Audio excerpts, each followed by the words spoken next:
ಕುಮಾರಸ್ವಾಮಿ ಅವರು, ಮುನಿರತ್ನ ಅವರು, ಯೋಗೇಶ್ವರ್ ಅವರು, ಮಾಗಡಿ ಮಂಜು ಅವರು ಯಾಕೆ ಇಷ್ಟೊಂದು ನಿಮ್ಮ ಮೇಲೆ ಮುಗಿ ಬೀಳ್ತಾ ಇದ್ರು? ಎಲ್ಲರೂ ಪಣ ತೊಟ್ಟಂಗೆ ನಿಂತ್ಕೊಂಡಿದ್ದಾರೆ. ಡಿ ಕೆ ಸುರೇಶ್ ಅವ್ರನ್ನ ಸೋಲಿಸಲೇಬೇಕು, ಡಿ ಕೆ ಸುರೇಶ್ ಅವ್ರ ವಿರುದ್ಧ ನಿಂತ್ಕೊಳ್ಳೇಬೇಕು, ಹೇಗಾದರೂ ಮಾಡಿ ಮಣಿಸ್ಬೇಕು ಅಂತೇಳಿ. ಯಾಕೆ ಇಷ್ಟೊಂದು ವೈರತ್ವ ಬಂದ್ಬಿಟ್ಟಿದೆ ಗೊತ್ತಿಲ್ಲ ನನಗೆ. ಪ್ರೊಡ್ಯೂಸರ್ಸು ಡೈರೆಕ್ಟರ್ಸ್ ಎಲ್ಲ ಒಂದಾಗಿದ್ದಾರೆ. ನಟರು ಇದ್ದಾರೆ ಅದರಲ್ಲಿ. ಅಲ್ಲಲ್ಲಿ ಕಾಮಿಡಿ ಆಕ್ಟರ್ಸ್ಗಳು ಬರಬೇಕಲ್ವ? ಯಾರು ಕಾಣಿಸ್ತಾ ಇಲ್ಲ. ಇರ್ತಾರೆ, ಸೇರ್ಕೊಳ್ತಾರೆ, ಅವಾಗ ಬರ್ತಾರೆ, ಸೇರ್ಕೊಳ್ತಾರೆ. ಕುಮಾರಸ್ವಾಮಿ ಅವರು ಒಂದು ಶಬ್ದ ಬಳಸಿದರು, ರಾಜಕೀಯವಾಗಿ ನನಗೆ ವಿಷ ಹಾಕಿಬಿಟ್ರು ಅಂತೇಳಿ. ನಿಜವಾಗ್ಲೂ ಹಾಕಿದ್ರ ರಾಜಕೀಯವಾಗಿ?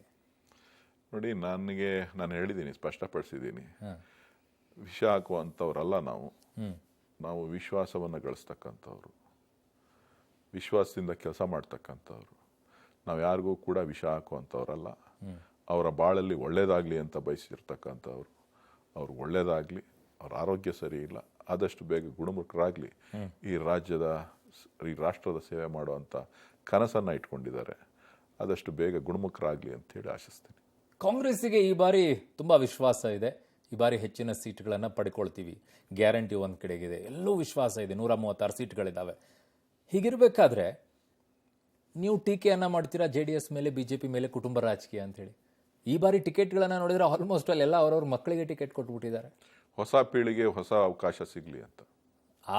ಅದೇ ಕುಟುಂಬದಲ್ಲಿರೋರು ಕೊಟ್ಬಿಟ್ರೆ ಅದು ಹೊಸ ಪೀಳಿಗೆ ಆಗುತ್ತೆ. ನೋಡಿ, ಕುಟುಂಬ ರಾಜಕೀಯ ಅಲ್ವಾ? ಕುಟುಂಬ ರಾಜಕೀಯಕ್ಕೆ ನರೇಂದ್ರ ಮೋದಿ ಅವರೇ ತಥಾಸ್ತು ಒಂದು ಆಯ್ತಲ್ಲ. ಅವ್ರ ವ್ಯಾಖ್ಯಾನ ಬೇರೆ ಇತ್ತು. ಅವ್ರ ವ್ಯಾಖ್ಯಾನಗಳು ಬೇರೆ ಬೇರೆ ತರ ಇರ್ತದೆ. ಮೋದಿ ಮಾತಾಡಿದ್ರೆ ವ್ಯಾಖ್ಯಾನಗಳು ಬೇರೆ, DK ಶಿವಕುಮಾರ್ ಕಾಂಗ್ರೆಸ್ ಅವ್ರು ಮಾತಾಡಿದ್ರೆ ಅದಕ್ಕೆ ಬೇರೆ ವ್ಯಾಖ್ಯಾನ. ಎಂತ ಡಿಕ್ಷನರಿ ಇದು? ಈ ಬಾರಿಯ ಬೆಂಗಳೂರು ಗ್ರಾಮಾಂತರ ಚುನಾವಣೆ ಡೋರ್ ಡೈ DK ಬ್ರದರ್ಸ್ಗೆ, ಹೌದಾ? ಆ ತರ ಏನಿಲ್ಲ. ಎಲ್ಲ ಚುನಾವಣೆಗಳ ರೀತಿ ಇದು ಒಂದು ಚುನಾವಣೆ. ಓಕೆ, ತುಂಬ ಧನ್ಯವಾದಗಳು DK ಸುರೇಶ್ ಅವರು ಇಷ್ಟೊತ್ತು ನಮ್ಮ ಜೊತೆಗೆ ಜಾಯ್ನ್ ಆಗಿದೆ. ಕೊನೆಯದಾಗಿ ನಿಮ್ಮ ಕ್ಷೇತ್ರದ ಜನರಿಗೆ ಏನಾದರೂ ಹೇಳಕ್ಕೆ ಬಯಸಿದ್ರೆ ಹೇಳಿ. ಏನಿಲ್ಲ, ನಾನೊಬ್ಬ ತಮ್ಮ ಆಶೀರ್ವಾದದಿಂದ ಲೋಕಸಭಾ ಚುನಾವಣೆಗೆ ಮತ್ತೆ ಸ್ಪರ್ಧೆ ಮಾಡ್ತಾ ಇದ್ದೀನಿ.